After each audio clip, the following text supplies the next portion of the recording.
Welcome back dito sa channel natin. Magbibigay tayo ng latest update sa ginagawang Gateway Mall 2.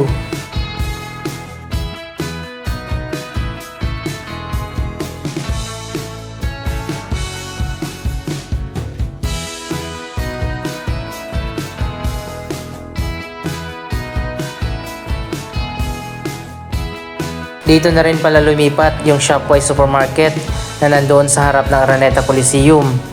Ang bagong Shopwise Supermarket ay nasa underground ng Gateway Mall 2.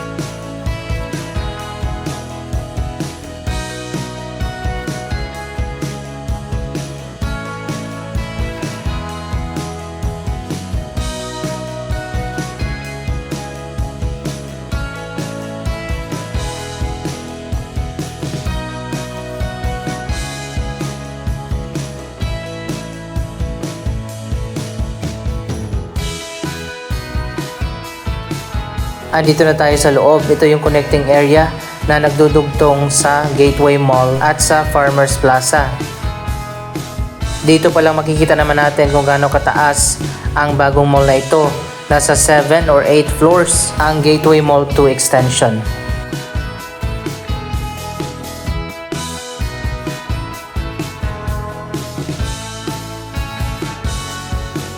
Maraming mga bagong attractions ang makikita natin dito sa loob ng bagong Gateway Mall. Isa na nga dito ang indoor fountain na nasa ground floor. Mamaya pupuntahan natin yan.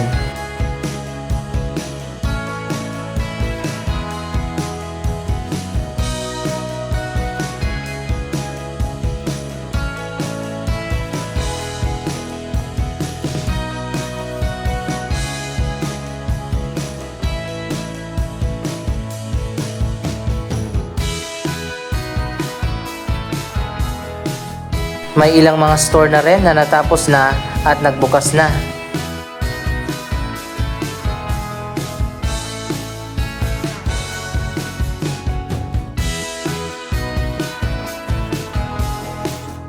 Pero karamihan sa mga stores at mga restaurant, lalong-lalo na dito sa taas, ay sarado pa rin at patuloy pa na ginagawa. Ito naman ang pinakabagong attraction dito sa Gateway Mall 2, ang Quantum Skyview.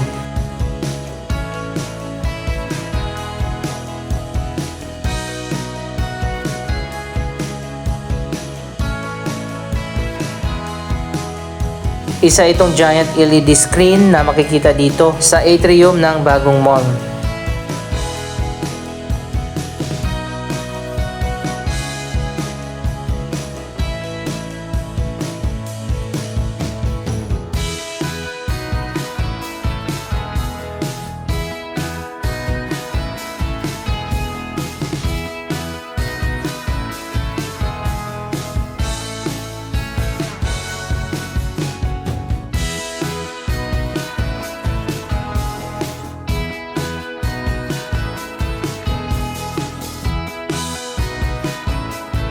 Kapag fully operational na ang bagong Gateway Mall 2, dito nagaganapin sa atrium kung nasaan ang Quantum Skyview, ang mga mall shows, events at iba't iba pang activities dito sa loob ng mall.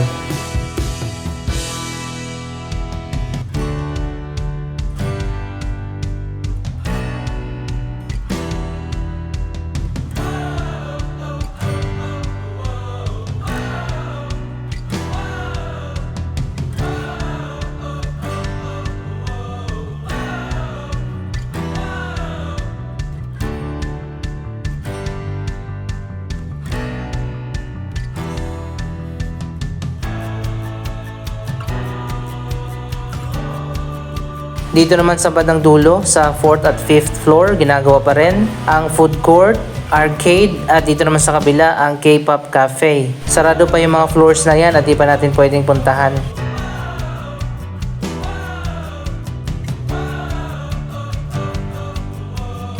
Napakaganda at napakaaliwalas dito sa bagong Gateway Mall. Kapag nagbukas na ito, tsak na magiging bagong tambayan at pasyalan ang bagong mall.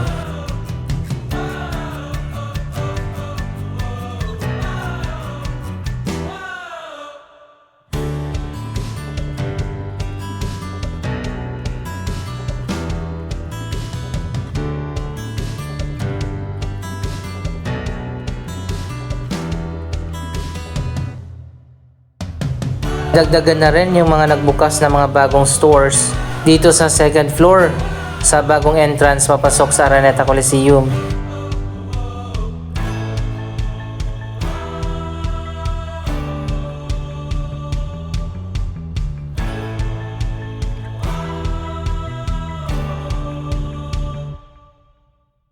Ito pa may bagong entrance para sa general admission papasok ng Araneta Coliseum. Ang bagong mall ay may mga underground floors at mga mezzanine floor. Sa una lang nakakalito pero kapag nakabisado mo na yung layout ng bagong mall, alam mo na kung saan ka pupunta. Kasalukuyang nasa soft opening pa lang ang bagong Gateway Mall 2 habang ginagawa pa nga yung iba't ibang mga stores at mga restaurants sa loob ng mall. Ang indoor water fountain dito sa ground floor ang naging instant attraction kung saan napakarami mga tao ang nagpapapicture dito.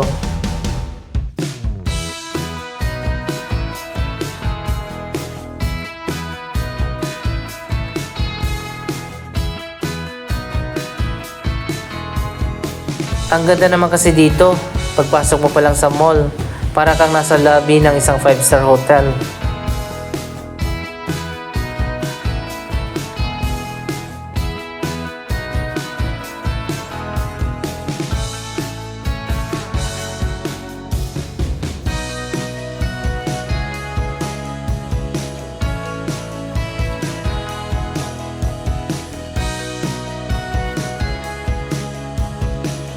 May mga tenant na dito sa loob ng bagong mall.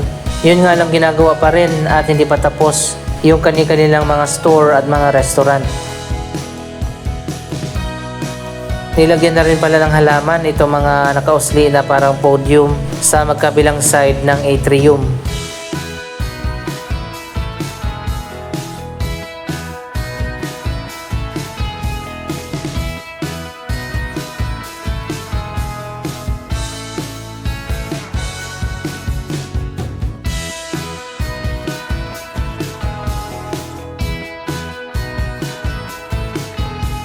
Ayan, makikita naman natin halos lahat ay coming soon pa ang mga stores na magbubukas dito.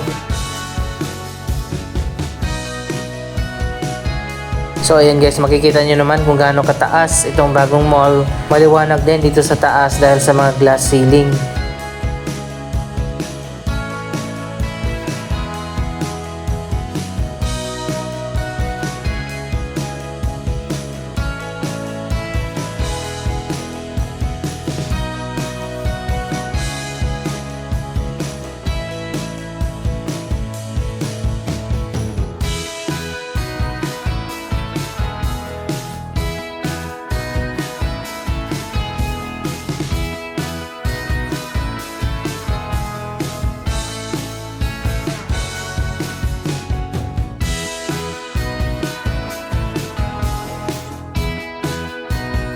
So ayan guys, papakita ko lang sa inyo. Ayan, makikita nyo naman nasa 7 or 8 floors dito sa area na to ng Gateway Mall 2. Samantalang yung kabilang side naman ay nasa 5 floors.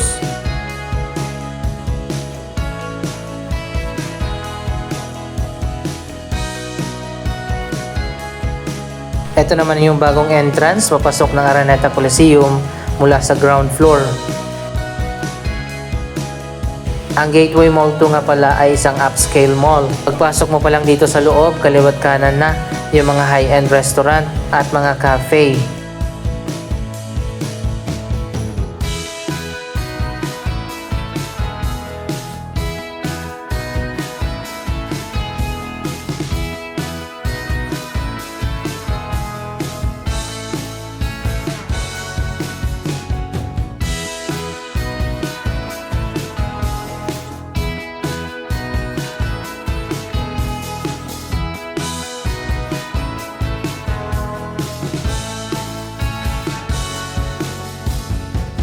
Dito naman sa lower ground floor, ang bagong Shopwise Supermarket.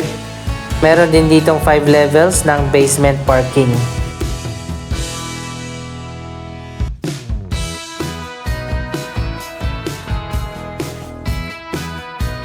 Marami pa mga atraksyon dito sa bagong Gateway Mall 2 ang hindi pa natin napuntahan, katulad ng bagong church, Sky Garden, Cinema, at marami pang iba. Abangan natin yan sa mga susunod na update.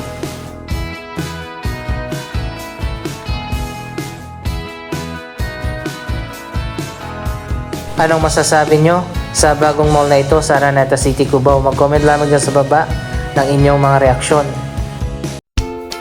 Maraming salamat sa inyong panonood. Don't forget to like, share, comment, at subscribe. Thank you for watching.